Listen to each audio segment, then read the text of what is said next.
जिंदगी में तो पग पग पे इम्तिहान है, जिंदगी में तो पग पग पे इम्तिहान है। कुछ दिख जाते हैं, कुछ नजर नहीं आते। ये सफर हम जिंदा दिली से गुजारेंगे, पर हम हार कभी ना मानेंगे, पर हम हार कभी ना मानेंगे। देख भाई, सिर्फ नीट 21 आपका लास्ट एग्जाम नहीं था। अगर आप क्वालिफाई कर भी जाते तो आगे भी आपके लाइफ में एग्जाम्स होते रहते, आपको फेस करना ही होता। और अगर आप नहीं क्वालिफाई कर पाए तो भी आपको आगे स्ट्रगल करना ही है। और जब तक हम गिरते नहीं है ना, जब तक हम हारते नहीं है, तब तक हमें सक्सेस का महत्व नहीं पता चलता है। तब तक हमें यह नहीं पता चलता है कि सच में हमें जो मिलेगा या जिस चीज के लिए मेहनत कर रहे हैं वो कितना टफ है, और मिलने के बाद जो सक्सेस का प्लेजर उतना ही गुना ज्यादा होता है जितना गुना आप मेहनत करते हैं। कोई चीज कम मेहनत के या बिना मेहनत के आपको मिल जाता है ना, यकीन मानो उसमें मजा नहीं आएगा आपको। यकीन मानो उसमें मजा ही नहीं आएगा आपको। कम मेहनत से या बिना मेहनत के कोई चीज मिल जाता है ना, तो प्लेजर ही नहीं देगा आपको, सुकून ही नहीं मिलेगा उसमें। हो ही नहीं सकता है कि आप उस सक्सेस को एंजॉय कर पाए। किसी भी सक्सेस को हम उतना ही ज्यादा एंजॉय करते हैं, किसी भी सक्सेस का प्लेजर, एंजॉयमेंट उतना ही ज्यादा होता है जितना ज्यादा उस सक्सेस को पाने में हमने मेहनत किया होता है। नहीं तो तुम प्राइम मिनिस्टर बन जाओ ना, रातों रात प्राइम मिनिस्टर बन जाओ, फील ही नहीं आएगा कि मैं क्या बन गया। लेकिन 10 साल तक, 15 साल तक संघर्ष करके वहां तक पहुंचोगे ना, तब पता चलता है। तो अगर आप डॉक्टर बन जाते हो बिना मेहनत के, बिना संघर्ष किए हुए, एक्सट्रीम लेवल का पेन लिए हुए, तब वो उसका प्लेजर ही नहीं पता चलेगा। पहली इंपॉर्टेंट बात है ये, है ना, जो मुझे लग रहा है, मुझे नहीं पता, मैं ज्यादा एक्सपीरियंस नहीं है मुझे, लेकिन जैसा मुझे फील हुआ बस मैं वो बात अपना कहना चाह रहा हूं। कई लोग इससे सहमत भी होंगे, कई लोग इससे नहीं भी सहमत होंगे। मैं बस जो महसूस कर रहा था ना, वो मैं आपको कह रहा हूं बस। पहली बात तो ये। दूसरी सबसे ज्यादा इंपॉर्टेंट बात, एक हार का मतलब यह नहीं होता है कि हम कमजोर हैं। एक हार का यह मतलब नहीं होता है कि हम नहीं कर सकते हैं। और कई बार तो हम हारते रहते हैं, हमें हार का भी पता नहीं चलता, चलता रहता है जीवन, हम हारते रहते हैं, हारते रहते हैं। अचानक से किसी दिन रियलाइज होता है कि अरे यार, मैं तो बहुत हारा हुआ हूं, बहुत गिरा हुआ हूं, मैं तो बहुत कमजोर हूं, शायद मैं कुछ नहीं कर पाऊंगा। लेकिन लगता है कि नहीं, कोशिश करके तो देखते हैं एक बार। मैं ऑनेस्टली अपने बारे में अगर आपको बताऊं तो मेरे 12th में 49% मार्क्स थे। 12th में 49% मार्क्स थे। मैंने ड्रॉप लिया था और मैं पॉलिटेक्निक का पेपर लिखा था जिसमें मैं क्वालिफाई नहीं हो पाया था। मैं AIEEE का पेपर लिखा था, मैं क्वालिफाई नहीं हो पाया था। मैंने IIT JEE का पेपर लिखा था, मैं क्वालिफाई नहीं हो पाया था। मैंने दोबारा पॉलिटेक्निक का पेपर लिखा था, मैं क्वालिफाई नहीं हो पाया था। मैं सच बता रहा हूं। फिर ड्रॉप लेके मैंने 12th का पेपर दिया, JEE का पेपर दिया। फिर JEE में बहुत अच्छे रैंक्स नहीं थे, लेकिन मेरे 12th में मार्क्स थे 82% बिहार बोर्ड से। और फिर मैं फॉर्म भरा, PCM में थोड़े ज्यादा ही थे, 82% एग्रीगेट थे, but physics, chemistry, math, PCM में ज्यादा मार्क्स थे। तो मुझे Hindu college university of Delhi से मौका मिला BSc करने का। मैंने BSc किया, बड़े आराम से BSc किया। BSc के बाद मैंने IIT JAM का पेपर लिखा।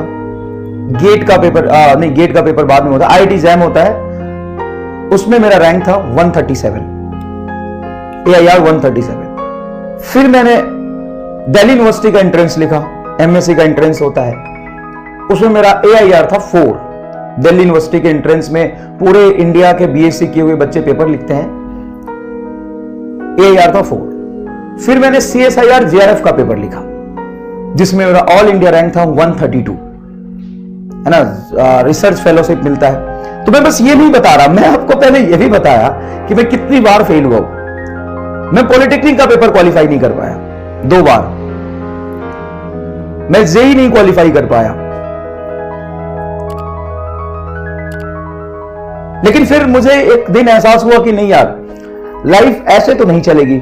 मैं तुम्हारी एज में जब था ना, तो तुमसे भी ज्यादा बेवकूफ, तुमसे भी ज्यादा चमन, तुमसे भी ज्यादा रामलाल टाइप, तुमसे भी ज्यादा बेफिक्र था और तुमसे भी ज्यादा बदमाश था, तुमसे बड़ा गुंडा था। जिस उम्र में तुम आज हो उस उम्र में मोहल्ले में मैं कूटने के लिए जाना चाहता था।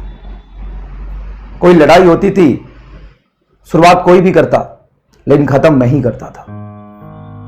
पूरे मुजफ्फरपुर में कभी कोई लड़ाई हो जाए, शुरुआत कोई भी करे लेकिन खत्म मैं करता था उसको। बहुत बेफिक्र इंसान था, बहुत चिल, कोई दिक्कत नहीं लाइफ में, जैसा चल रहा है बढ़िया चल रहा है। ना तो पॉलिटेक्निक क्वालिफाई हुआ, 12th में 49% मार्क्स आए, बहुत सारी चीजें थी। मुझे रियलाइज नहीं था उस समय तक कि मैं क्या कर रहा हूं या फिर आगे फ्यूचर क्या होगा मेरा। लेकिन एक बार ऐसा समय आया जब मुझे महसूस हुआ कि नहीं यार, पढ़ के देखना चाहिए, पढ़ाई कैसी चीज है, पढ़ना चाहिए एक बार तो मैंने सोचा चलो पढ़ के देखते हैं। और अपना बचपन से ही वसूल रहा है कि हम जो काम करेंगे वो सबसे बेहतरीन करेंगे। हम उनमें से नहीं आते कि चल रहा है, ये भी चल रहा, वो भी चल रहा, वो भी चल रहा, ना, हम जो करेंगे बेहतरीन करेंगे। अगर हम गुंडा बनेंगे तो सबसे बेहतरीन गुंडा बनेंगे, अगर हम किसी को कूटेंगे तो सबसे बेहतरीन कूटेंगे, अगर हम पढ़ेंगे तो सबसे बेहतरीन पढ़ेंगे। 1 साल अपने लाइफ में पढ़ा। मैं बचपन में कभी स्कूल नहीं गया, गवर्नमेंट स्कूल से पढ़ा, तो स्कूल जाने का कभी मौका मिला नहीं। 8th 9th तक तो मैं कभी स्कूल ही नहीं गया, स्कूल ही नहीं गया कभी 8th 9th 10th तक, मतलब ही नहीं था। क्या करना स्कूल जाके, पढ़ना जरूरी थोड़ी ना है। 11th 12th में भी नहीं पढ़ा। लेकिन जब समय आया कि नहीं पढ़ना चाहिए तो पढ़ा, और जब ऐसा पढ़ा कि वैसा कोई नहीं पढ़ पाया। आज भी मेरे दूर के रिलेटिव्स या पास के रिलेटिव्स या फिर नोन जब सुनते हैं मेरे बारे में तो कहते हैं ये तो मेरे घर पे आता था और रेडियो तोड़ के भाग जाता था। मेरे रिलेटिव्स पहले मेरा मजाक उड़ाते थे कि ये कितना मंद बुद्धि है, लाइफ में क्या कर पाएगा। मेरे भविष्य की चिंता मेरे पिताजी से भी ज्यादा मेरे उन रिलेटिव्स का था, मौसी के लड़के का था, बुआ फूफा जी का था, फूफा जी के बड़े भाई थे। उनको मेरे भविष्य की ज्यादा चिंता थी कि ये क्या करेगा, उनका बेटा आज तक बेरोजगार घूम रहा है। उनको मेरे भविष्य की ज्यादा चिंता थी।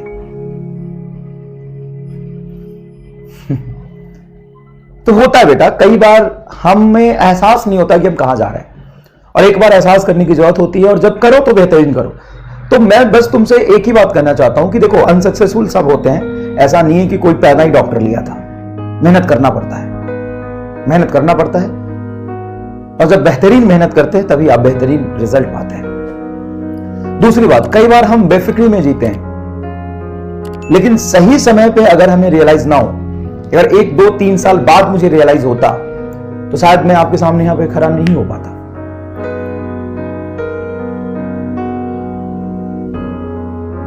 समझ में आए कि नहीं है? तो समय पे रियलाइज करना भी बहुत जरूरी है, और उसके बाद आपको मेहनत करना पड़ेगा।